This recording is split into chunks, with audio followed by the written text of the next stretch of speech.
Olá, seja muito bem-vindo ao primeiro Pod K. Eu sou justamente a Karime Fayad, arquiteta, urbanista e ex-prefeita de Rio Branco do Sul. Saí de Rio Branco do Sul com uma aprovação de 85%, a princípio a maior da região metropolitana de Curitiba, depois muito trabalho positivo que a gente fez na gestão pública.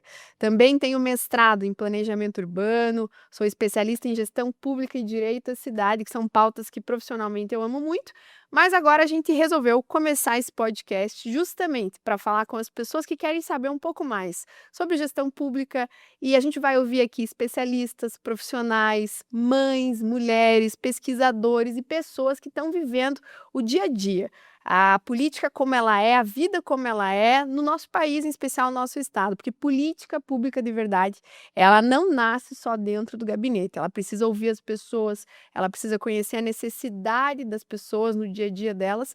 E, obviamente, no final de cada conversa, a ideia é uma só: é a gente transformar todo o aprendizado que a gente vai ter aqui em compromisso. Então, bom dia, boa tarde ou boa noite. Eu não sei que hora que você vai assistir isso, mas eu espero que assista até o final e continue ouvindo a gente. Afinal, esse é o Pod K. E agora a gente vai começar com a apresentação das nossas convidadas de hoje, que são duas meninas muito queridas para mim, que eu tive a oportunidade de conhecer num projeto que foi muito especial dentro da gestão pública de Rio Branco do Sul. Vai parecer muito íntimo, pessoal, mas na verdade diz muito sobre a sociedade que a gente está construindo. A gente vai falar hoje aqui sobre parentalidade positiva. Na verdade, sobre a infância, sobre as famílias cansadas, essa sobrecarga, as mães que estão tentando dar conta de tudo e sobre o que acontece quando o cuidado deixa de ser coletivo e passa a ser uma responsabilidade solitária.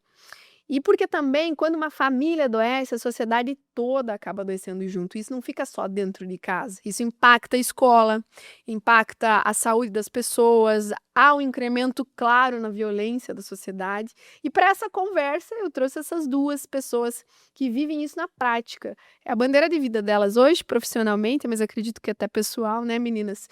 E a gente vai começar aqui apresentando primeiro a Carol Binhame, que é educadora parental, é formada em comunicação. Veja, escreveram que eu tinha que falar comunicóloga, mas podemos falar formada em educação, em comunicação. Então, vamos lá.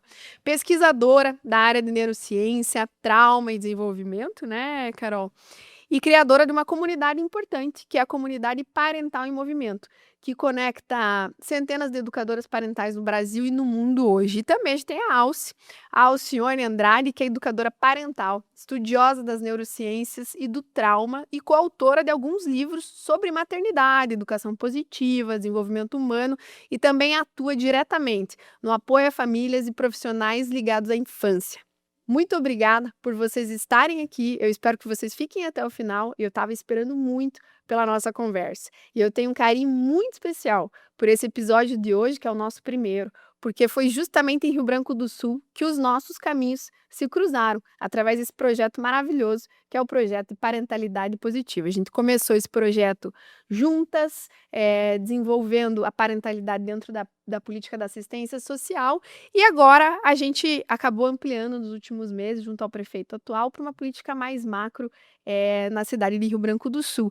E isso, eu confesso para vocês que talvez tenha sido uma das experiências mais transformadoras que eu vivi na gestão pública e me aproximou muito, eu, Karime Fayad, da pauta da primeira infância. Eu sempre gostei muito de criança e com esse projeto eu realmente pude entender que a gente tem mais a fazer, não só cuidar da criança, fora de casa, né, nas escolas, nas unidades de saúde, enfim, com o setor público, mas a gente tem que levar esse cuidado para dentro de casa e chegar mais perto dessas famílias, fortalecer as famílias, prevenir a violência, cuidar da infância antes que haja uma ruptura, um possível ciclo de violência e criando uma rede de apoio. A gente precisa olhar para as mães e crianças de uma forma muito mais humana com que a gente tem olhado hoje. E o mais bonito foi perceber que esse discurso saiu do papel e virou uma política pública de verdade em Rio Branco do Sul. Afinal, muitas coisas que os políticos falam na minha cidade acabou virando realidade porque houve muito trabalho. E lá a gente estrutura nesse projeto, um projeto de formação de equipe, integração entre a assistência social, a educação e a saúde, buscando fortalecer justamente os vínculos familiares, de apoio às famílias em vulnerabilidade em especial, que são as famílias que mais precisam do amparo, e viu o impacto que isso tem causado na prática. A gente vai falar sobre isso aqui. Inclusive, esse trabalho, ele quase recebeu um reconhecimento internacional. A gente cadastrou esse projeto. Se Deus quiser, na próxima edição a gente vai ter esse reconhecimento, mas já há um reconhecimento nacional, porque justamente Rio Branco do Sul é o único município no Brasil hoje que está implementando a parentalidade positiva como uma política transversal e intersetorial. Não existe outro município, até onde a gente saiba, e nós viajamos até São Paulo em um congresso nacional de educação positiva, onde essas meninas puderam apresentar justamente a experiência que a gente está fazendo em Rio Branco do Sul. E eu acho que isso tudo fala muito sobre o que a gente vai conversar aqui hoje, que é justamente esse cuidado, o vínculo e a infância, que não são só questões privadas, são questões da sociedade. Mas eu queria, meninas, que vocês contassem um pouco dessa experiência. Assim, a gente vai começar com uma pergunta básica. Como que esse projeto começou? Primeiro, acho que contem pra gente como isso começou e o que nele impactou mais vocês, talvez pessoalmente e profissionalmente. Legal.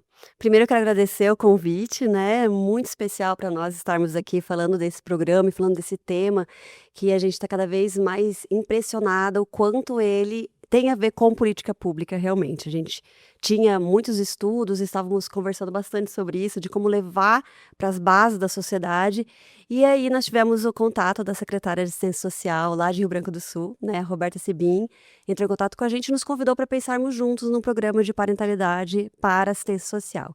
E foi muito bacana, porque a gente foi percebendo o quanto realmente a cidade ali, né, as lideranças estavam realmente atentas a isso, que tudo que a gente propôs foi abraçado, a gente conseguiu sentar juntos, desenhar e fazer realmente um programa bem robusto, né, contínuo, com impacto ali nas famílias, nos servidores públicos. E aí começamos as nossas idas para Rio Branco do Sul. E o mais lindo foi realmente sentir esse impacto todo começando a acontecer de forma tão rápida. A gente estava tão preocupado, né? Nossa, vamos ir medindo, vamos ir fazendo pesquisas. E a gente foi fazendo com as famílias, com os assistentes, com todos os servidores.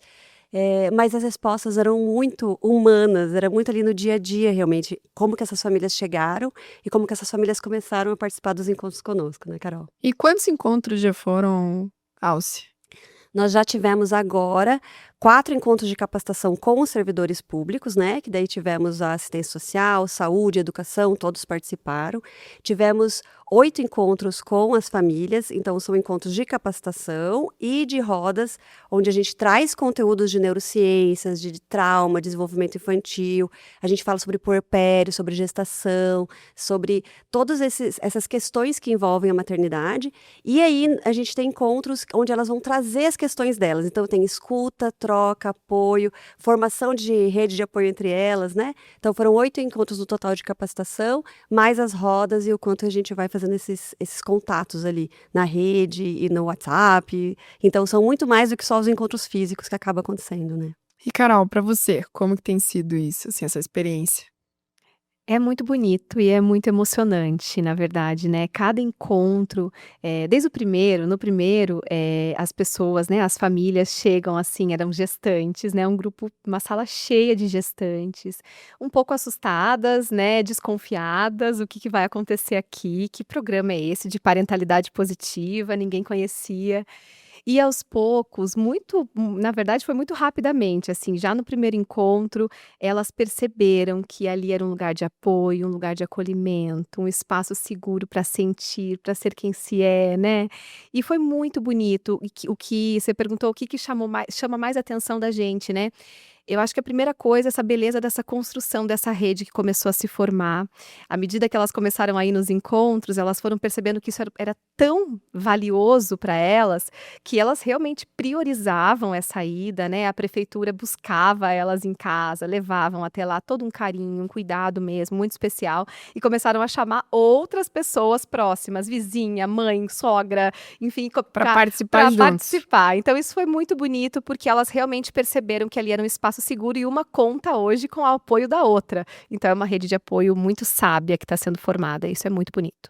E vocês conseguem perceber, assim, uma certa exaustão dessas mães hoje? Porque a gente lê muito, fala-se muito a respeito de uma certa exaustão que a sociedade tem hoje, em especial as mães, mulheres. A gente está falando hoje de mulheres que elas estão trabalhando no contraturno, né? Elas trabalham no seu serviço, depois chegam em casa e continuam a trabalhar. E esse processo de exaustão é sobre, será que estão conseguindo dar conta de tudo? Vocês sentem isso, essa preocupação das mães, não só no projeto de Rio Branco, mas eu sei que vocês também têm atendimentos particulares com outro perfil de mulheres também, que estão tentando sozinhas muitas vezes, ou às vezes até com a ajuda de companheiro, mas equilibrar essa vida de trabalho, casa, filhos, vida emocional. Como que tem sido isso? E vocês acham que escutar essas famílias é importante num primeiro momento, para que elas também entendam como que vai ser esse processo de escuta e transformação? Sem dúvida nenhuma, há uma sobrecarga que antes eu chamava de invisível e agora eu acho que ela é visível. A gente visivelmente vê que aquela mãe, eh, em especial as mães, né, estão sobrecarregadas, né, estão doentes, inclusive fisicamente muitas vezes, né, gripadas, enfim. A gente tá vivendo de uma maneira na sociedade muito distante do que o nosso desenho original foi feito, né. O tempo todo, muita pressão, muita solidão, né. Tem um provérbio, africano que eu gosto sempre de falar, que é preciso uma aldeia inteira para criar uma criança, né. A gente precisa lembrar disso, né, as aldeias, inclusive indígenas, vivem ainda dessa forma, né, as mulheres estão juntas, existe uma rede de apoio, existe essa estrutura social que apoia essa mulher, né, naquele momento desde a gestação. E na nossa vida real não tem isso, e isso nos adoece, né, cada mulher ali sozinha e ainda com a ilusão que foi contada pra gente de que a gente precisa dar conta de tudo, e precisa sorrir, e precisa estar maquiada, e precisa estar linda, e isso é irreal, não existe, isso é totalmente fora da possibilidade humana, né. O que a gente precisa é de apoio, de rede, de acolhimento, de sentir. É muito exaustivo, é impossível, né, guiar essa criança ali ou essas crianças nessa solidão que a gente vem vivendo e ainda com essa pressão social tão forte. E tem um livro, né, o senhor acho que é da Maia, que é uma referência no debate hoje, que fala justamente de não criar as crianças com a raiva que nos é colocada, né? Não colocar a raiva na criação, não colocar os nossos traumas na criação da nossa criança. Como que você enxerga isso, em especial nesse projeto que a gente está, nesse projeto de Rio Branco do Sul? Vocês estão vendo essas mães exaustas? Sim. As mães estão muito exaustas, principalmente porque a gente cria uma expectativa de que a educação da criança é responsabilidade da mãe, né. E quando a gente fala de parentalidade positiva, é bem legal a gente falar sobre isso, porque parentalidade positiva não é nem necessariamente só pai e mãe, né. Parentalidade positiva é quanto os adultos de uma espécie, no caso a gente está falando dos seres humanos, mas os mamíferos vivem parentalidade positiva, que é como o quanto os adultos de uma espécie conseguem atender às necessidades da criança. Então, quando a gente tenta trazer esse tema, né, para a base de uma política pública para essas famílias lá de Rio Branco, né, que estão sendo atendidas pela assistência social, o convite é conversar com todos esses adultos. E essas mães chegam para nós, inclusive, com exatamente esse discurso. Aqui eu consigo ter 2 horas, 3 horas para respirar, para ninguém me cobrar, para ninguém dizer que eu devia estar dando conta disso, daquilo outro, e eu enxergo muitas outras pessoas que também se sentem assim, então se sentem vistas, se sentem ouvidas, né, e aos poucos elas realmente vão conseguindo se regular e com essa regulação, elas conseguem ser mais tranquilas com as crianças, conseguem enxergar coisas que elas estão replicando que nem enxergavam antes, né. No nosso último encontro, eu comentei com ela sobre muitas vezes a gente pentear o cabelo da criança e aí puxar forte, né, tá embaraçado e falar: "Ah, dói mesmo". E quanto que a gente tá normalizando o toque violento no corpo das pessoas, né. E aí umas 3 mães falaram: "Eu falo isso pro meu filho, eu odiava que falassem pra mim, que falavam pra mim, e eu falo isso pro meu filho e não percebi que isso era violento, e que eu estava realmente replicando, né, algo ali que veio pra mim". E foi muito interessante que a gente falou: "Sem culpa, agora que a gente reconheceu, podemos mudar daqui para frente. Inclusive, conversar com a criança e falar: sabia que a mamãe descobriu que quando a mamãe faz isso, a mamãe está sendo desrespeitosa com você? Eu peço desculpas e a Caramba. partir de agora, né? E Então a deve ter gente muito vai. choro, né, nessas reuniões. Nossa, é a coisa mais linda. E elas já, porque já foram alguns encontros, como vocês falaram. Vocês perceberam que elas fizeram amizade entre elas mesmas, assim? Totalmente. Partilham suas dores e tudo mais. Totalmente. E como é um grupo inicialmente de gestantes, agora de puérperas, né, que estão sendo acompanhadas, primeiro que eu falo que isso é um sonho. Eu gostaria de ter um grupo de Nossa, um sonho, puérperas, um né, sonho. onde a gente pudesse estar participando, um grupo de gestante, onde a Trocando. gente pudesse estar sendo apoiada com pessoas que estão vivendo a mesma coisa, né, que a gente, enfim. E elas se apoiam muito, tanto que elas têm um grupo de WhatsApp, né?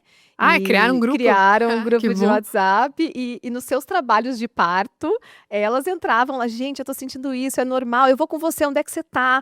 Tanto que aconteceu da gente falar muito sobre o parto, que era um grande medo, né?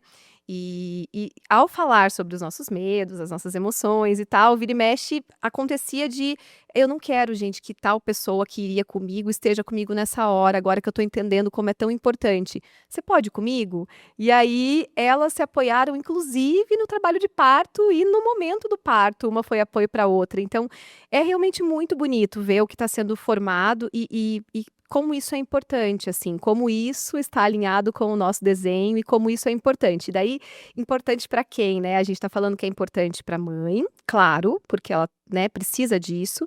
E quando a mãe está tranquila, quando a mãe está se sentindo apoiada, eu estou passando tudo isso para o bebê, né? Eu estou passando essa segurança para o bebê e isso a ciência já traz com muita robustez que isso vai impactar essa formação desse bebê. E uma vez, pessoal, a gente conversou em off entre nós, a gente acabou criando uma amizade e nós estávamos tomando um café e eu falei justamente sobre que eu presenciei um parto na maternidade de Rio Branco do Sul e a gente não contou aqui, mas a minha gestão inaugurou um hospital com maternidade, inclusive voltado ao parto humanizado, onde essa mãe possa ser tratada com mais amor no ato do parto, que é uma coisa tão linda. E o primeiro parto, na verdade, foi uma cesárea que eu vi, a criança foi tirada na hora do nascimento da mãe, já foi para UTI. E o que vocês me relataram, eu queria que vocês contassem sobre a hora do nascimento, a criança procura, né, quem vai dar segurança para ela, como é importante, inclusive, a gente reformular esse entendimento dentro das maternidades. A Alcione tem uma questão específica aqui, pessoal, que aconteceu com a filha, numa ida ao hospital, que você pode contar pra gente também, mas eu queria que você falasse disso, assim, o que a criança, quando ela nasce, o que a neurociência diz, assim, nesse momento? É um momento muito importante essa vinda ao mundo, né. Então vamos pensar sempre sobre a perspectiva do bebezinho, né, o bebezinho tá lá, ele tá aquecido, ele tá com a temperatura regulada, ele tá o tempo todo alimentado, ele não precisa respirar, ele tá ali muito confortável e de repente essa ida para essa temperatura gelada, esse monte de luz, né, o quanto isso é desesperador para esse bebezinho. Então, ele vai buscar a minha mamãe, o meu colo, as vozes que eu tô habituada a ouvir, né, e isso é muito importante para o corpinho daquele bebê entender que ele tá seguro, a gente tá aqui, né, porque por si nascer já é algo muito disruptivo para aquele bebezinho, né, ele agora vai precisar se alimentar, vai aprender a mamar, vai aprender a se regular ali, frio, toque, dor de barriga, né, tudo isso, tá pinicando, então é muito importante que esse momento seja muito realmente humanizado, muito acolhedor, que essa família esteja ali tranquila, que receba, que toque mesmo, que venha para o colo. Esse aconchego inicial é muito recomendado, né? Alcione, assim, acho que para complementar a fala da Carol, essas crianças que nasceram agora, porque a gente precisa fazer um recorte aqui desse projeto, né? Esse projeto é voltado para 20 gestantes, está sendo feito dentro da assistência social, com acompanhamento dessas gestantes até o nascimento da criança, até 2 anos de idade dessa criança. A ideia não é só trazer as mães para as rodas de conversa, mas os pais. Até então nós não conseguimos, né? Mas semana que vem as minhas me contaram que a prefeitura vai fazer o primeiro encontro com os pais, os homens pais desses bebês. Alcione, você acompanhando essas moças que tiveram seus filhos, esse momento do nascimento, você acha que com o nosso projeto acabou sendo diferente do que seria sem o projeto? Com certeza. Foi muito interessante porque elas traziam isso, de dizer assim, como eu sabia que o certo, o ideal seria isso, eu pedi. Eu fiz questão, né? Então foi muito bonito elas perceberem, até porque antes disso, elas relataram que elas já têm, todas têm mais de um filho, quase todas, né? Acho que poucas é o primeiro filho. E relatavam partos que elas tiveram antes, né? Em outros lugares, onde sim houve ali uma violência invisível, muito desrespeito. Porque quando a gente não sabe, né? O que que a gente realmente, o que que a nossa natureza precisa, a gente se deixa levar por quem está conduzindo, né? Então assumir essa autocondução, esse conhecimento de si, da sua natureza, do que você merece, você como mãe, como gestante, etc., traz para elas esse poder, né, de dizer, não, eu preciso dar o limite do meu corpo, eu preciso dizer que eu sei o que eu preciso aqui. E elas contam e relatam com muito orgulho, assim, inclusive sobre as dores que elas tiveram, e falavam, eu lembrava de vocês que falavam, não, mas tá tudo bem, vai dar certo, dói mesmo, mas vai dar certo. Então elas ficaram realmente com muito mais autoestima para estar ali e conduzir, fez bastante diferença. E para fechar esse primeiro bloco, porque a gente precisa começar um debate sobre o que de fato a infância precisa. Eu só quero, Alce, que você conte para nós a experiência que você teve, que muito me tocou, e eu sei que você tem contado essa experiência de maneira breve para a gente entender até como que os profissionais, e a ideia nossa no município era, e está sendo continuada, é trazer o acolhimento, em especial para servidores públicos, para aqueles que trabalham em equipamentos que vão receber outras pessoas, em especial mães, que a ideia principal é mãe estar ao lado de quem ela ama e quem quer ser amado, né? O que aconteceu? Então, há 3 anos, quando a Aurora tinha 3 anos, minha terceira filha, nós tivemos um acidente com o café em casa. Então a gente estava tomando café da manhã, eu estava preparando o café, ela veio fazer cosquinha em mim, e quando eu fui fazer cosquinha nela, eu bati o braço na garrafa de café. E aí caiu na cabeça, pescoço, ombro, costas, queimou 20% do corpo dela. E nós ficamos 35 dias internadas num hospital, onde ela teve que fazer raspagem, teve que fazer enxerto, e ela ia então 3 vezes por semana para o centro cirúrgico fazer anestesia geral. Então ela tinha que tomar anestesia geral para conseguir fazer toda a raspagem, todo o processo, né, de tratamento. Um hospital super qualificado, assim, realmente Renomado. renomado, né, na Curitiba, área, né? etc., Curitiba.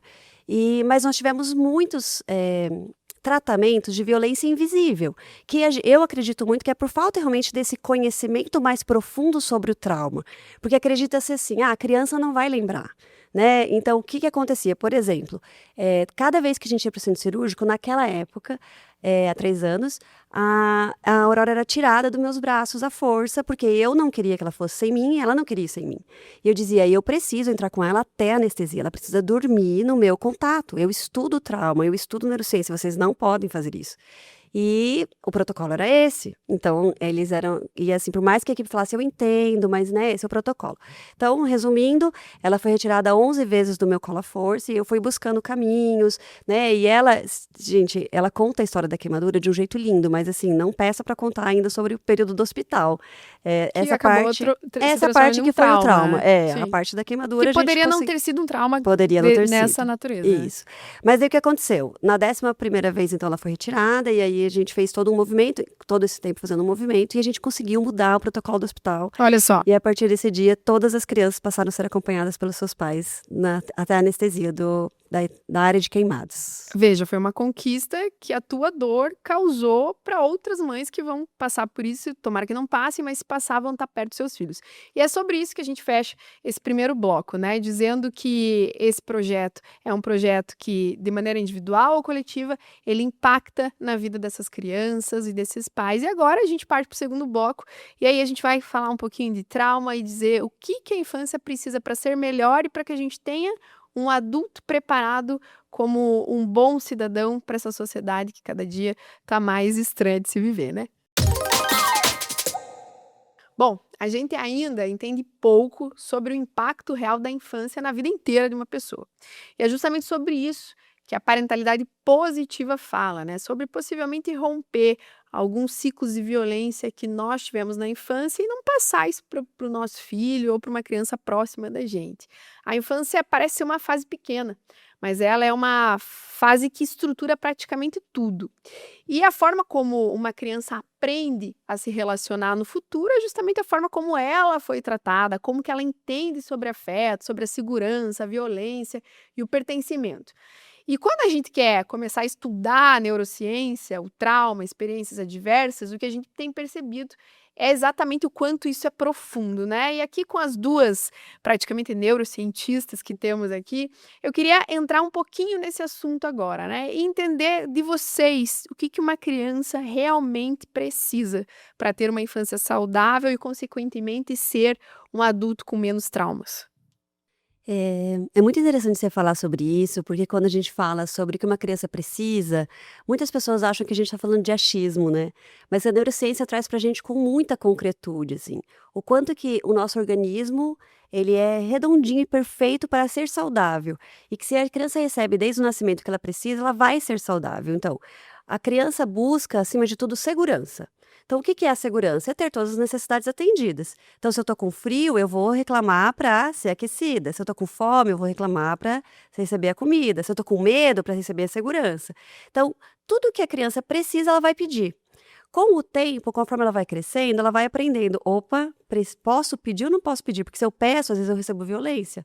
Então, aqui nessa sociedade, ela não pensa desse jeito, né? Mas como se vive aqui? Então, aqui a gente não atende todas as nossas próprias necessidades, a gente tem que abrir mão para atender a dos outros. Então, o que uma criança precisa, na verdade, é conexão dos adultos. Os adultos estarem ali para entender o que elas estão pedindo. Todo o comportamento delas é comunicação. Então, esses comportamentos mais agressivos, mais desobedientes, né? Eles estão comunicando algo e nós adultos precisamos entender o que que eles estão comunicando, porque quando eles estão seguros, nós somos colaborativos, a natureza é colaborativa, a natureza humana. O que que é colaborar? Elaborar junto. Então, a criança, a bebezinha que está sendo atendida, ela fica tranquila, ela vai crescendo, ela vai demonstrando necessidades. Ser ouvida, ser quista, né? Sentir-se amada, sentir-se importante. E ela vai encontrando caminhos de como se vive assim nessa sociedade. Somos nós que vamos ensinando para elas que o mais forte que impõe a sua vontade. Daí a gente não sabe por que que a criança quer ser a mais forte na escola, né? Que é na violência que se coloca limites. Por quê? Porque é na violência que a gente está recebendo limites. Então a criança ela precisa aprender como se vive nesse mundo do jeito que a gente quer que ela viva. Então, se eu quero que ela seja respeitosa, ela precisa receber respeito. Ela não tem como ser respeitosa se ela nunca recebeu respeito, né? Se eu quero que ela seja acolhedora, ela tem que receber acolhimento. Então, a criança ela é a natureza funcionando e nós ali conectados, atendendo suas necessidades e mostrando como se vive. Ela vai aprender sempre na prática. Se eu falar, me respeite, ela não está aprendendo respeito, ela está aprendendo violência e autoritarismo, né? Mas a gente ainda precisa entender como que a gente pode, então, que repertórios a gente constrói para entender como oferecer realmente o que a criança precisa, né? E, Carol, nesse contexto de o que a criança precisa, a gente está entendendo aqui que essa criança precisa de amor, né? Acho que é a primeira coisa. Mas ela também precisa de limites. E como colocar esses limites sem ser violento, sem estar propagando para essa criança uma forma violenta e até desrespeitosa com o próximo? Como que você traz isso pra gente? Então, essa palavra limite, né, a gente até não gosta de usar tanto, porque no sentido de limitar o potencial, né, e não é nesse sentido. Eu acho que a gente precisa dar as margens, porque nós somos os adultos. A gente tem que lembrar que a criança, né, todas as crianças, inclusive os adolescentes também, ainda estão com os seus cérebros em formação, né. Então, a gente precisa lembrar, nesse córtex pré-frontal aqui, você falou da neurociência, né, a gente já vem aqui, essa parte da criança e do adolescente ainda está em formação. Então ele tem dificuldade ainda nas questões sociais, ele tem dificuldade desse freio emocional, de como que eu lido, de questões de previsibilidade, de planejamento, de comunicação, enfim. À medida que ele vai crescendo, ele vai se tornando maduro. Nós, adultos, depois aí dos 20 e poucos anos, todos nós, a gente tem um cérebro maduro. Então a gente tem que sempre lembrar que nós somos o cérebro maduro. Então o limite tem que vir nesse sentido, da gente lembrar que como a gente é o adulto, muitas vezes não é porque a criança quer algo que a gente vai entregar algo para aquela criança. Então, sei lá, meu filho tem 13 anos, ele não tem celular, ele quer ter celular.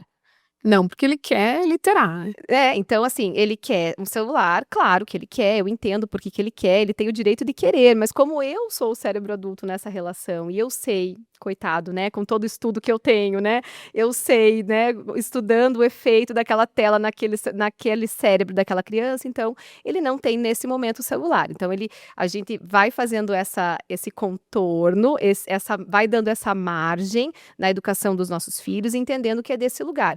E aí, claro, uma coisa que é bem importante é eu entender que ele tem esse direito de querer, que a gente pode argumentar, que eu vou explicar, que eu nem tenho a pretensão necessariamente de convencê-lo, porque ele tem um cérebro ali em formação, ele está muito mais guiado, ainda mais na adolescência, pelos desejos do que ele quer. Então, e tudo bem, e a gente pode ser respeitoso nessa conversa, né? Aí vem esse respeito. Eu não estou dizendo, eu quero dizer não e eu quero que você não sofra, eu quero que você não chore, eu quero que você não argumente, eu quero que você. Às vezes o adulto impõe esse limite de forma desrespeitosa, ou porque esquece também que tem o cérebro maduro que pode não agir dessa forma também tão impulsiva, e muitas vezes porque a gente não dá conta de lidar com as nossas emoções, né? Com a emoção da frustração do meu filho, né? Com o choro do meu filho, com a frustração de repente se sentir culpada porque ele não está se sentindo bem. Então é natural, gente, as emoções elas vão vir e pode chorar, e às vezes eu posso ser que eu chore junto, porque eu gostaria que o mundo fosse diferente, mas, muitas vezes vem desse lugar o desrespeito. E vocês falam muito também sobre as tais experiências adversas na infância, os chamados ACEs, né. E o que isso de fato significa na prática. Eu acho que, seria legal a gente explicar aqui para quem está nos assistindo, como que surge esse debate, quando, onde que surge esse debate da importância da gente entender esse ciclo todo de traumas na infância e quem deu luz a esse assunto no mundo? Então, até alguns anos atrás, sei lá, 50 anos atrás, a gente poderia dizer tudo isso baseado em achismos, né. Mas a gente tem estudos muito consolidados, muito robustos já, de mais de 30 anos, né, que são, a gente adora, né, os estudos que o Gabor Maté traz, que a Nadine Burke Harris traz, que são estudos das experiências adversas na infância ou os ACEs, por exemplo, né. Então, o que que são esses ACEs, essas experiências adversas na infância, para a gente conseguir entender por que que isso mudou tudo no que diz respeito à relação com a infância, enfim, e os impactos dela. Eles foram observar, né, até surgiu por acaso, né, esses primeiros estudos, porque eles tinham lá um grupo de obesos que eles faziam alguns tipos de tratamentos endocrinológicos e começaram a perceber que aqueles adultos tinham coincidentemente sofrido abusos na sua vida enquanto crianças. E um médico resolveu olhar para isso, né, e falar: "Nossa, que interessante, que coincidência". E de repente começou a fazer realmente um estudo para entender, será que tem relação o que aconteceu na infância dessas pessoas e essa obesidade de hoje, né? E os estudos que a gente hoje conhece, que são as experiências adversas na infância, eles realmente conseguem comprovar, né, de uma forma muito efetiva, que as experiências adversas na tua infância vão impactar no teu desenvolvimento social, físico, emocional e mental. Então o corpinho da criança, ele nasce perfeito, né, todo desenvolvendo aí todos os seus sistemas imunológico, cardíaco, neurológico, enfim. E aí o que acontece? O nosso corpo foi programado com um sistema aqui nervoso de estresse, né, que ele é saudável. Então lá o homem da caverna, quando tinha um leão rugindo ali fora, o que que acontece no nosso corpo? O nosso cérebro na hora, ele entra num estado de alerta, provoca uma chuvinha de cortisol no nosso corpo, que é o quê? Para me manter alerta, pronto para fugir, pronto para lutar, enfim, para eu garantir a minha sobrevivência. O que que acontece? Nos dias de hoje, a gente não está nas cavernas, mas a gente está o tempo todo se sentindo em estado de alerta. O que que isso tem a ver com as experiências adversas na infância? Isso tem a ver com o que a gente chama de estresse tóxico precoce. Quando essa chuvinha de cortisol que a gente está falando, esse acionamento do meu sistema de alerta acontece quando eu sou criança, lembra que a gente está construindo tudo dentro da gente, tudo ainda está em desenvolvimento? Então, quando essa chuva de cortisol acontece enquanto o meu corpo ainda está em desenvolvimento, isso altera o desenvolvimento. Isso altera a construção. De quê? Então essa carga alta desse estresse, que acaba sendo tóxico, atrapalha o desenvolvimento do cérebro da criança, é isso? Do cérebro, do sistema imunológico, do sistema cardíaco. Por isso que as crianças que vivem as experiências adversas na infância, e a gente, né, rapidamente vai contar que são 10 experiências adversas na infância, e existe como se fosse um ranqueamento, assim, se você tem 1, se você tem 2, se você tem Dá um 3, se você exemplo tem... de algumas Então, por poucas, assim. exemplo, né, abusos, negligência e disfunções familiares, tá? São classificadas em 3 blocos. Então, abuso físico, abuso emocional, abuso sexual, né? Negligência física, negligência emocional. E essas disfunções familiares são coisas, eventos que podem acontecer nessas relações familiares. Então, por exemplo, um dos cuidadores ser alcoólatra ou fazer uso de alguma droga, um dos cuidadores ter sido encarcerado, um dos cuidadores sofrer violência doméstica, mesmo que não seja a violência com a criança. Então, enfim, esses são alguns dos exemplos. Doenças mentais. E assim, acho que é importante, eu tenho falado muito sobre isso, e eu sempre fui eu sou uma gestora pública que defendo que a gente precisa sim ter o investimento na segurança pública. É importante investir em concurso público para termos mais policiais, na inteligência, é importante investir no armamento dos nossos policiais, tudo isso é importante. Mas, como então prefeita de Rio Branco do Sul e hoje, Karime Faιad, eu defendo a importância de a gente investir na primeira infância, que é tratar esses problemas que a gente tem hoje sociais, de muita violência, de um alto índice de dependentes químicos, inclusive nas ruas, né? Investindo na primeira infância, possivelmente rompendo esses traumas que talvez esses adultos tiveram. E é isso que eu queria perguntar para você, Alcione. Diante da fala que a Carol fez, a gente consegue dizer que parte do que essas pessoas são hoje, vamos falar de um alcoólatra, possivelmente foi uma criança traumatizada? Com certeza. Nós temos muitos dados hoje que falam sobre isso, né? Inclusive, alguns livros que a gente compartilhou com você, tem capítulos que falam exatamente sobre isso, como se cria um alcoólatra, né? Como que um bebezinho com todo esse potencial maravilhoso de ser uma pessoa, né, super de sucesso, com todas as suas potências, qualidades, acaba indo para um vício. E tem muito a ver com essa formação de seus sistemas todos, né, num momento onde que ele devia estar se sentindo seguro. Então, o que que a gente diz? Quando a criança se sente segura, ela só se desenvolve. Quando chega a insegurança, né, que vem nessas ameaças, que muitas vezes não é mais o leão, mas é muitas vezes talvez um pai violento, uma mãe violenta, alguém com uma doença mental, ou realmente uma negligência. Quando a gente mostra a lista das ACEs, né, as pessoas falam, eu tenho 2 ou 3. Aí quando a gente começa a explicar o que é uma violência, o que é uma negligência, a gente nem reconhece que a gente viveu na infância, porque foi tão normalizado, né? Você tinha com quem contar as suas emoções? Você tinha para quem ir lá e chorar só porque a sua amiguinha não quis brincar com você naquele dia? Não, não tinha. Então tem ali uma negligência emocional. A gente começa a mostrar que existem muitas coisas que hoje são normalizadas, mas que vão causando esse desenvolvimento de um ser humano. A gente fala que é como se fosse com buraquinhos. Que aí, como que eu vou preencher esses buraquinhos, né? E são dores profundas que as pessoas não sabem nem de onde vêm. Existe um documentário do Gabor Maté, né, A Sabedoria do Trauma, que ele faz entrevista com vários alcoolistas e dependentes químicos. E eles falam, para mim é muito importante anestesiar a dor que eu sinto, que eu nem sei de onde vem. Né? Então não se sente pertencente, não se sente visto, não se sente capaz, não tem uma autoestima. O que é autoestima? Autoestima é o valor que eu dou para tudo que vem de dentro de mim. Como que eu vou dar valor para tudo que vem dentro de mim se em nenhum momento alguém deu esse valor? E eu sou, né? Se em nenhum momento alguém te valorizou, né? Perfeito. Alguém olhou para você e disse, inclusive, esse seu desafio aí, a gente vai vencer juntos, né? Normalmente os desafios que as crianças apresentam são punidos pelos adultos, né? Porque os adultos não querem desafios infantis. Os adultos, normalmente, nós adultos, temos uma sociedade adultocêntrica, a própria Maia diz isso no livro dela, né? E aí todas as necessidades da criança são caladas para atender as necessidades dos adultos. Então nós queremos crianças que durmam a noite inteira desde a primeira noite de nascimento, nós queremos crianças que não falem muito alto, que não chorem, que não façam bagunça, que não subam, e tudo isso faz parte de uma infância. Então quando a gente conhece a necessidade do ritmo de desenvolvimento, de crescer, expandir, contrair, a gente consegue atender essas necessidades sem irmos criando essas experiências onde muitas vezes é pela violência física que a gente vai podar, às vezes pela negligência emocional, às vezes por esse afastamento, né?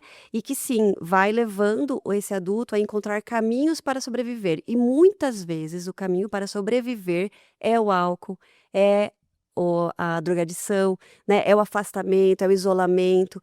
E a violência, como você estava falando sobre esse assunto, a violência tem como base o desenvolvimento infantil. A violência nasce dessas experiências adversas da infância, porque a nossa espécie não é uma espécie violenta, mas aprendeu que para sobreviver a violência é o único caminho. E ninguém nasce violento, né? Exatamente. É até estranho olhar para uma criança sendo violenta. Ela aprendeu com alguém, né? Ela está Exatamente. replicando alguma ação, algum fato que ela viu dentro ou fora de casa. Ela está sempre comunicando, né, algo que está acontecendo.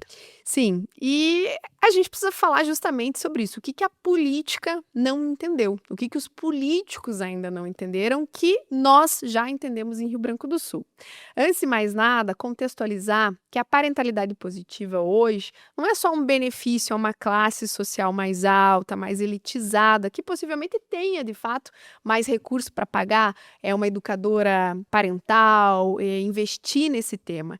Hoje nós temos uma legislação, desde 2024, ela é muito recente, que ela estabelece justamente a obrigatoriedade da parentalidade positiva nos municípios do Brasil. Por isso que eu tenho orgulho de dizer que Rio Branco do Sul é precursor nesse tema, uma cidade de 40 mil habitantes na região metropolitana de Curitiba, justamente que quando eu assumi era uma cidade com quadros de violência política, inclusive, né? 3 ex-prefeitos assassinados. Eu conto para as pessoas que eu fazia campanha sempre blindada, com carro blindado, colete à prova de balas. E, obviamente, que essa violência, quando ela está na política, em caráter público, ela também está refletindo uma violência que vem da sua própria sociedade, porque o político nada mais é do que o reflexo de grande parte dos seus eleitores. Então, nós precisamos levantar essa bandeira, como a gente fez em Rio Branco do Sul, e fazer os políticos entenderem. E vocês acham de verdade que em Rio Branco do Sul as pessoas com quem vocês estão convivendo, os servidores, os profissionais, o atual prefeito e secretários com quem vocês vão trabalhar, e as pessoas estão entendendo isso? Com certeza.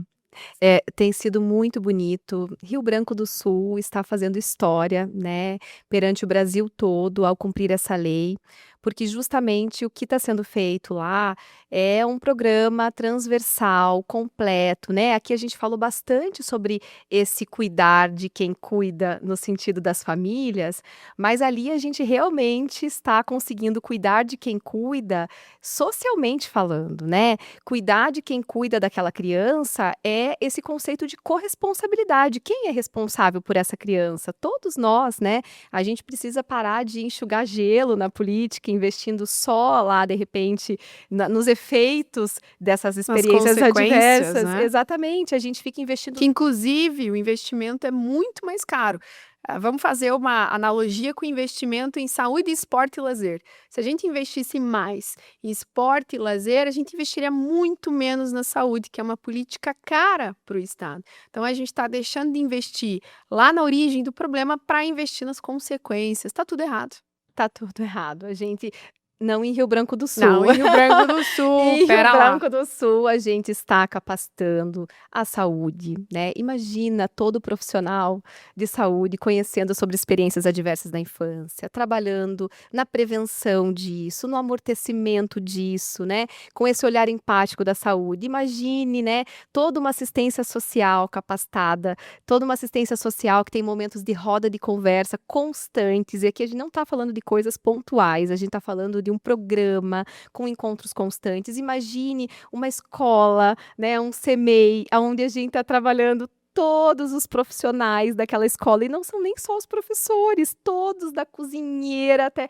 Então, imagina, a gente começar a trabalhar todo esse entorno da criança, eu estou impactando profundamente a criança, né? Então, a gente está fazendo história porque a gente está trabalhando na prevenção, porque a gente está Eu ia dizer trabalhando, isso, a gente está né? investindo na prevenção. Exatamente. E está trabalhando com base científica, nada baseado em achismo. Então, a gente está trabalhando com base científica, em prevenção, né? É muito mais barato do que parece, né? É porque são conhecimentos, são trocas, né? De uma forma constante. É muito possível, é muito transformador. A gente está há 6, 7 meses trabalhando com essas famílias e a gente já percebe os impactos claramente, elas percebem, não só a gente nas pesquisas, né? As mães começando a trazer que, para além desse bebezinho e da própria regulação emocional delas, melhorou a relação com a minha adolescente, né? Uma mãe trouxe isso, gente, eu achei que era sobre mim, sobre o meu bebê, mas agora eu falo com a minha filha. A minha filha não falava comigo há muito tempo.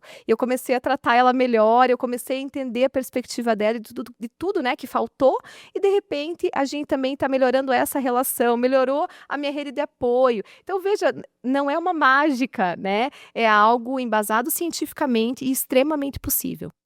Carol contou ao Cione, no meio da fala dela, uma experiência que a marcou, dessa mãe que voltou a falar com a filha. Me conta uma experiência em Rio Branco do Sul que você ouviu e que te marcou muito.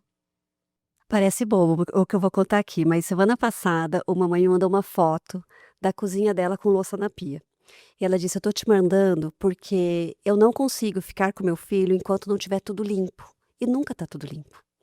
Então, eu olhava para o meu filho e sentia: "Ele precisa de mim, mas eu não posso, a minha casa não tá limpa, mas eu não posso, minha pia tá, mas eu não posso". E aí no último encontro a gente conversou sobre o quanto quando ela era pequena, ela só recebia parabéns, um olhar, um abraço, quando ela tinha terminado todas as tarefas, entregue a casa limpa para a mãe, e ela inclusive a mãe dela estava na roda com a gente.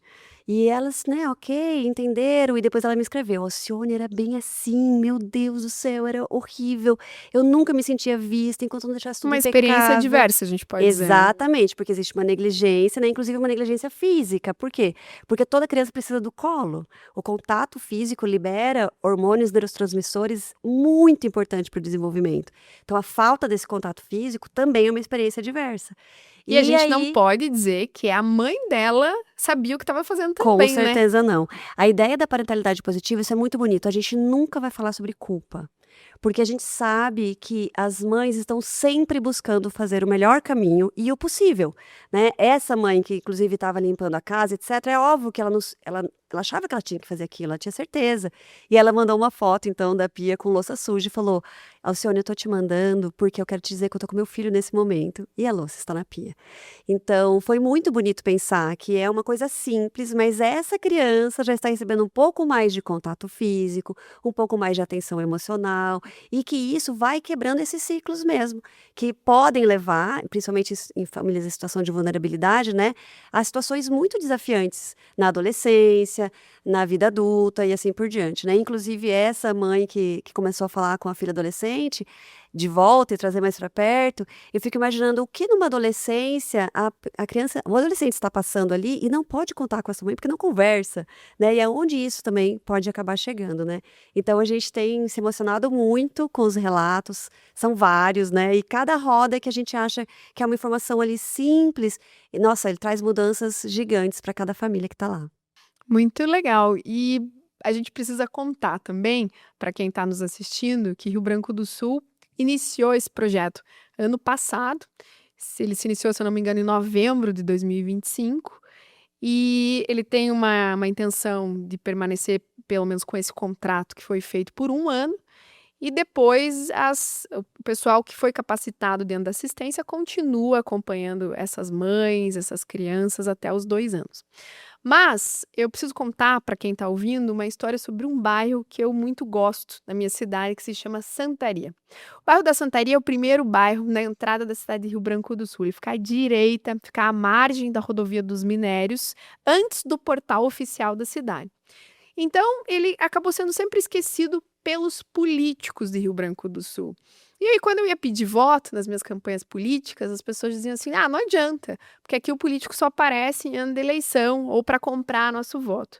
Primeiro que eu, Karime, simplesmente tomei uma decisão na minha vida, iniciar o público e vou continuar tomando. Eu não compro o voto. Eu sou totalmente contra a prática do voto. Porque a partir do momento que você compra o voto, você está dizendo para a pessoa, eu não tenho absolutamente nada para te oferecer. Você está deixando de dizer que você é capaz. E eu sou capaz, eu me capacitei para ter sido prefeita, continuo me capacitando. Esse podcast, os próximos que a gente vai fazer, é sobre isso, é sobre discutir ideias e se comprometer com o futuro das pessoas, em especial do Paraná. Mas aí, esse bairro, quando eu me tornei prefeita, eu investi lá. Nós pavimentamos o bairro, nós fizemos uma unidade de saúde com toda a equipe completa de atenção à família, reformei a escola, para vocês terem ideia, para chegar na escola se pisava no barro, tá? As mães e as crianças pisavam no barro. Estamos construindo uma quadra poliesportiva e, por último, com todo o investimento que a gente fez, a gente não deixou faltar nada no bairro. A gente mostrou para as pessoas que elas são cuidadas e que o poder público se importa com elas. Também investimos muito na parte de moradia, que é uma bandeira que eu luto, vou continuar lutando. Nós fizemos reformas em 25 casas. Que reformas são essas? Desde entrar numa casa e fazer um piso numa casa que não tinha, reformar o forro, a parte elétrica. Eu fui tomar o café na casa de uma família que eu tinha ido na época da eleição, a equipe fez a reforma na casa, eu não sabia, e voltei para o aniversário de uma criança que me convidou, fiquei surpreendida. A casa estava limpa, a casa estava arrumada, estava pintada da cor que a família escolheu, porque a gente preserva a individualidade, os gostos dessa família, e fiz 19 banheiros nas casas que não tinham banheiro. Então, naquele bairro, as famílias estão bem atendidas. E aí, por último, inclusive no dia que eu renunciei ao cargo, eu inaugurei um CEMEI, o CEMEI da Santaria. Também vale lembrar que a gente zerou a fila de creche na cidade de Rio Branco do Sul. E esse CEMEI foi construído com recurso próprio. Então tem tudo no bairro, mas falta uma coisa. Falta cuidar mais, com mais amor, da sociedade como um todo, envolver os pais. E eu procurei, antes de encerrar o meu cargo de prefeita, as minhas duas colegas, a Alcione e a Carol, eu falei, olha, meninas, eu quero um projeto específico para esse bairro, porque esse bairro está acreditando em mim agora, está acreditando no poder público e vai abraçar essa ideia se a gente levar a parentalidade positiva não só para a educação do bairro, mas envolver a unidade de saúde, envolver as assistentes sociais que trabalham no bairro e envolver essas famílias que são famílias em muita vulnerabilidade social. Qual a expectativa que vocês têm desse novo passo, esse novo programa? A gente vai ter um bairro do cuidado em Rio Branco do Sul? A gente vai ter um bairro do cuidado em Rio Branco do Sul e, sem dúvida nenhuma, isso vai ser história também para o Brasil todo. A gente está sendo pioneiro nesse trabalho no Brasil. É um bairro inteiro sendo cuidado, cuidando de todos os cuidadores.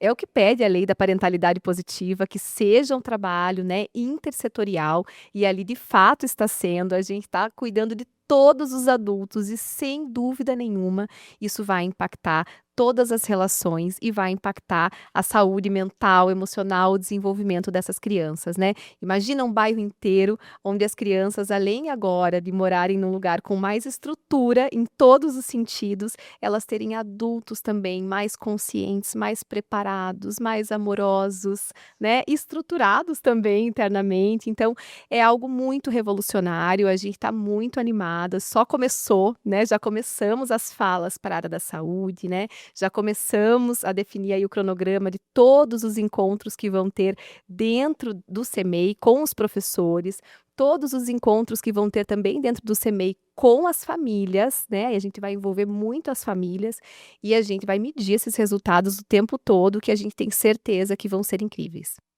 Muito bem, Alcione. Nós estamos impressionadas, inclusive, como esse tema está sendo muito bem recebido em todo lugar que a gente vai. Então, inclusive, uma das professoras desse CEMEI já participou de uma capacitação conosco, e quando ela nos viu chegando lá no CEMEI no dia da inauguração, e ela falou, vocês vão trazer a parentalidade para cá? Daí a gente falou, não só para a escola, mas para o bairro todo, e ela ficou tão feliz e foi falar com o resto da equipe. Gente, essas meninas, vocês vão ver o que elas vão fazer aqui dentro, porque se sente visto, se sente ouvido e começa a se sentir capaz de realmente... Não é que não era uma boa boa professora, mas faltava talvez um pouco de conteúdo científico para sentir segura com o que estava fazendo, né? Ter mais essa segurança do que realmente aquele bebezinho naquela idade precisa, fazer tudo com mais tranquilidade, se sentir também cuidada.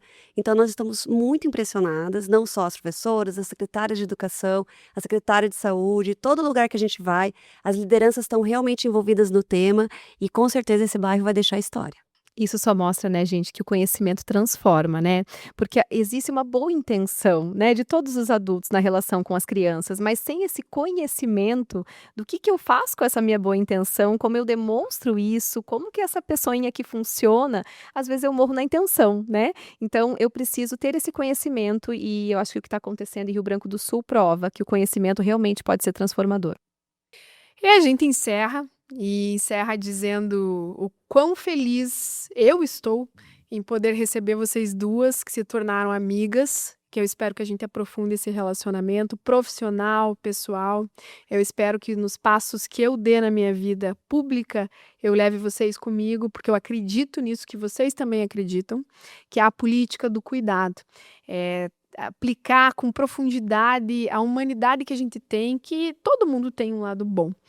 E eu tenho certeza, meninas, que é um primeiro passo e que Rio Branco do Sul vai ser exemplo para muitas cidades. Aonde eu estou indo, nos seminários que eu tenho sido convidada, e eu acredito que vocês também, eu estou falando sobre a nossa experiência e, em especial, essa última experiência, ou melhor, a próxima, dentro do bairro Santaria, que será mensurada. A gente vai criar indicadores, inclusive baseado nos ODS, para a gente mensurar o quanto a qualidade de vida dessas pessoas vai melhorar, porque eu só consigo ver o bem-estar da população na política quando a gente tem a certeza que a gente melhorou a qualidade de vida das pessoas. E lá, como eu disse, a gente tem tudo estruturado fisicamente, né, para melhorar a qualidade de vida das pessoas. Só falta estruturar o próprio ser humano, não é isso? Perfeito. E com certeza a gente vai medir impactos muito profundos, porque a gente já vê com pequenas ações. Imagina um programa contínuo, robusto, consistente, que é o que está sendo construído lá, que é tão pioneiro, né? Então, enquanto agora que todas as lideranças estão envolvidas e que a gente realmente percebe que passou a ser algo que realmente é política pública lá em Rio Branco do Sul, a gente com certeza vai ver impactos que vão nos surpreender muito. Carol, não tem como não defender a primeira infância, deixando de lado a parentalidade positiva. E eu acho que você concorda comigo, em especial no SUAS, que é o nosso sistema único da assistência social, né? Hoje o debate que vocês estão fazendo aqui comigo é um debate que já é nacional. O pessoal que trabalha no SUAS já tem trazido esse tema para o debate e como implementá-lo. Ninguém nos ensinou a implementar a parentalidade positiva. Nós fomos lá e fizemos. O Brasil não tem mais tempo para burocracia, não tem mais tempo para o não, ou isso não é possível, não tem recurso. Eu dizia isso hoje no seminário que eu fui questionada por uma técnica, como fazer para que prefeitos, políticos façam o que eu fiz, por exemplo, com o aluguel social em Rio Branco do Sul, que depois de 5 anos, o Congresso Nacional, essa semana, votou a favor de colocar na Lei Maria da Penha para as vítimas de violência o direito ao aluguel social, sendo que eu já faço isso em Rio Branco do Sul desde 2021. E eu disse para ela, basta querer, tem que ser uma prioridade política do gestor. E é pouco, custa pouco. O município tem que ter um salário mínimo, meio salário mínimo, para pagar o aluguel para uma mulher e para uma família que precisa. E aí eu termino minha reflexão, Carol e Alcione, dizendo que toda essa discussão de parentalidade, e se a gente ampliar a discussão para direitos das crianças, dos adolescentes e do adulto também, nada tem como ser discutido se a gente não falar sobre a moradia, sobre a casa onde essa pessoa mora. Então, justamente no bairro da Santaria, até isso a gente cuidou. A casa onde essas pessoas moram. E eu termino dizendo que o fortalecimento da parentalidade positiva, justamente dentro dos SUAS e das redes de proteção, é uma bandeira que eu defendo, e com políticas públicas justamente que apoiem emocionalmente as famílias, aqueles que cuidam, e em especial, integrar saúde, assistência social e educação. É assim que a gente vai fazer a política pública funcionar como um todo, e principalmente ter a certeza de que prevenir a violência, ela começa justamente antes dela acontecer. Começa no vínculo, na escuta, no cuidado e na infância. Nenhuma família deveria cuidar sozinha. E um país que entende isso constrói um futuro muito mais humano. Obrigada, meninas, por compartilharem comigo o momento de vocês, que eu sei que vocês devem estar pensando nos filhos, tem que voltar para casa, dar amor para essas crianças, e é isso. E obrigada a todos vocês que puderam acompanhar esse primeiro episódio incrível do Pod K. Até o próximo episódio, gente.